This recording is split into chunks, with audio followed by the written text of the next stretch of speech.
свой нос.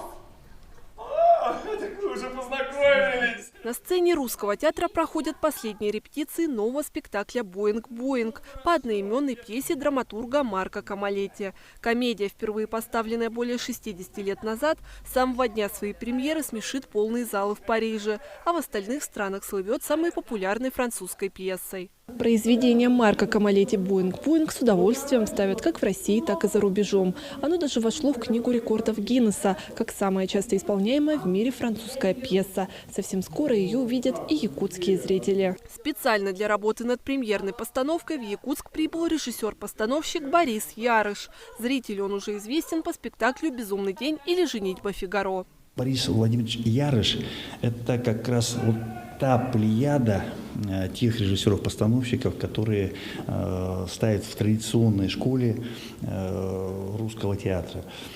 Я надеюсь, что это, скажем так, еще одно наше приобретение, наше новое знакомство. Надеюсь, она в обе стороны интересна и нам, и ему. Сюжет комедии повествует о молодом парижском ловеласе, который живет красиво и размашисто, встречаясь сразу с 3 обворожительными стюардессами. Благодаря тому, что девушки работают на разных авиалиниях, ему это успешно удается, но ненадолго. В этом спектакле я играю стюардессу, американскую стюардессу авиакомпании American Airlines. Мой персонаж очень активный, любвеобильный, красивая, умная девушка.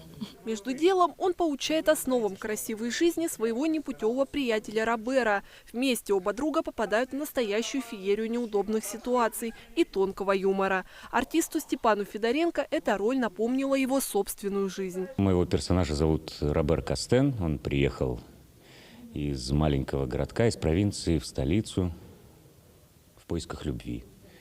И, пройдя через многие перипетии, он свою любовь находит.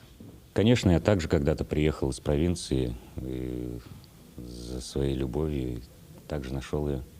Премьера спектакля «Боинг, Боинг» состоится уже 28 апреля. Также посетить новую яркую постановку можно будет 2, 3 и 4 мая. Инна Секритова, Роберт Набиев, Вести, Якутск.